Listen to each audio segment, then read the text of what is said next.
வணக்கம். இப்போ நம்ம பார்த்துக்கிட்டு இருக்க பாடம் இறைப்பேரொளி நபிகள் நாயகம் அருட்காவியம். இதுக்கு முன்னாடி வரைக்கும் நபிகள் நாயகம் ஒரு 4 பேர் கூட காட்டுப்பகுதிக்குள்ளே போகிறாரு. அந்த போகும்போது நாட்டுப்புறத்தான் தடுக்கிறான். அங்கே அந்த காடு அழகாக இருக்குன்னு நீங்கள் நினைக்கிற மாதிரி இல்லை, ஒரு புலி ஒன்று வாழ்ந்துக்கிட்டு இருக்குன்னு சொல்கிறாரு. வாழ்ந்துக்கிட்டு இருக்குன்னு அவன் சொல்கிறான். சொன்ன நேரத்தில் இந்த புலியோட தோற்றம் பற்றி சொல்கிறாங்க. ரொம்ப பயங்கரமாக இருக்குது. ஆனால் அதை கேட்ட நபிகள் நாயகம் பயந்துக்கல, நேராக போகிறாரு. புலியும் அவரை பார்த்து வருது, பெரிய பாக்கியம்னு சொல்லுது. அப்போ இவர் சொல்கிறாரு, தடவி கொடுக்குறாரு. தடவி கொடுத்துட்டு, நீ இந்த பகுதியில் இருக்காத, யாருக்கும் தீங்கு செய்யாத, நீ அடுத்த பகுதியில் போய் வாழ்ந்துக்கோன்னு சொல்கிறாரு. அதை கேட்ட புலியும் ரொம்ப துள்ளி குதிச்சுக்கிட்டு ஓடுது. அப்போ நபிகள் நாயகம் வந்தவங்கள்ட்ட சொல்கிறாங்க, அன்பு அப்படிங்கிற ஒன்று எல்லோரையும் நம்மக்கிட்ட பணிய வைக்கும் அப்படின்னு சொல்கிறாங்க.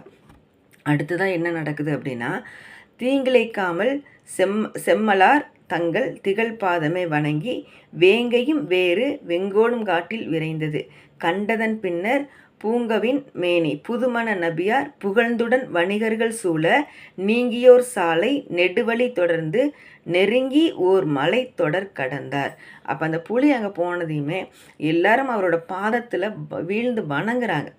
எவ்வளோ பெரிய விஷயம்! ஒரு புலியை பார்த்து நம்ம எல்லாம் ஓடுவோம். அது இருக்குங்கிற விஷயம் தெரிஞ்சதுமே வேறு வழி செல்லுவோம்.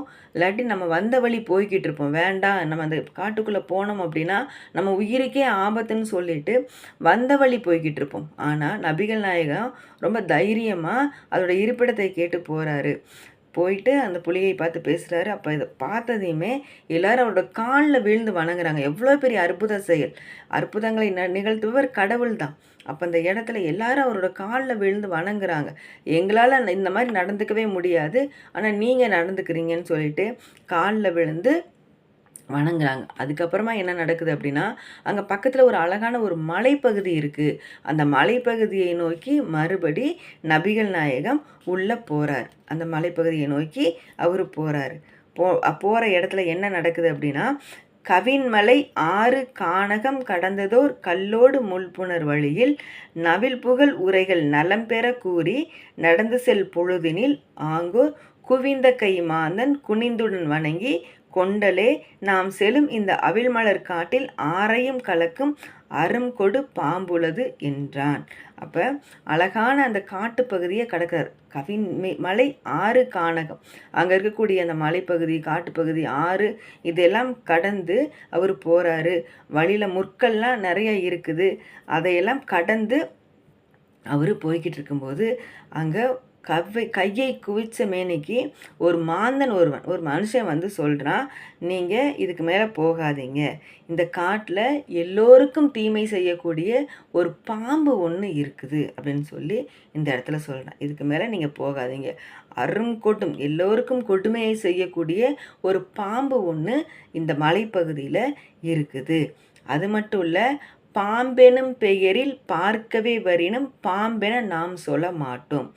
அதோட பேர் தான் பாம்பு, ஆனால் அதை பாம்பு அப்படின்னு சொல்லி நான் சொல்ல மாட்டேன். ஏன்னா பொதுவாக பாம்பு ரொம்ப நீளமாக ஒல்லியாக தான் இருக்கும். ஆனால் இந்த பாம்பு அப்படி இல்லை. பேர் மட்டும்தான் பாம்பு, ஆனால் அது பாம்பு கிடையாது. ஆம், புலி தீமை அத்தனை பண்பும் அவ்வுரு கொண்டதே என்போம். தீமைக்குரிய அத்தனை பண்புகளுமே அந்த பாம்புக்கிட்ட தான் இருக்குது, வேறு யாருக்கிட்டையுமே இல்லை. அப்போ ஒட்டு மொத்தமாக ஒரு தீமையை ஒரு ஒரு உயிரினத்தில் கொடுக்குறோம் அப்படின்னா அது அந்த பாம்பு தான் அப்படின்னு சொல்கிறாங்க. கூம்பு போல் தலையும் கூரிய நாவும் கொடும் கயிறென படர்வாளும். அப்போ அதோட தலை கூம்பாக இருக்குது, கூம்பு போல் மிகப்பெரிய ஒரு தலையாக இருக்குது. அதோட நாவு மிகப்பெரிய கூரிய நாவா, ஒரு கூர்மையான ஒரு நாவை கொண்டதாக இந்த இடத்துல அது இருக்குது. அது மட்டும் இல்லை, பெரிய வால் பகுதியை கொண்டதாக இருக்குது. அப்போ கொடும் கயிறென ஒரு நீண்ட கயிறை கொண்டிருக்கக்கூடிய ஒரு வால் பகுதியும் அதுகிட்ட இருக்குது. வேம்படி படுக்கும் வெவ்விய மூச்சும் வியன் புவி யாவையும் சுருக்கும். அந்த பாம்புக்கிட்ட இருந்து வரக்கூடிய அதோட மூச்சு காற்று ரொம்ப வெப்பம் மிகுந்ததாக இருக்குது, எல்லாத்தையுமே கரிக்கிரும் அப்படின்னு சொல்லி இந்த இடத்துல சொல்கிறாங்க. அப்போ அதை பாம்புன்னு எல்லாரும் சொல்லுவாங்க, நான் பாம்புன்னு சொல்ல மாட்டேன் அதோட வால் பகுதி ரொம்ப கயிறு போல நீண்டதாக இருக்குது. நாவு வந்து கூரிய நாக்கு. அது பாம்பு பொதுவாக நாக்கை வெளியில் நீட்டிக்கிட்டு இருக்கும். அப்போ அந்த நாக்கை நம்ம எல்லாருமே பார்க்கலாம். அவன் சொல்கிறான், அந்த நாக்கு ரொம்ப கூர்மையான ஒரு நாக்காக இருக்குது. அதோட காற்று சூடாக இருக்குது, எல்லாத்தையும் வந்து கரிக்கிரும் அப்படின்னு சொல்லி இந்த இடத்துல நபிகள் நாயகத்துக்கிட்ட அந்த மாந்தன் சொல்கிறான்.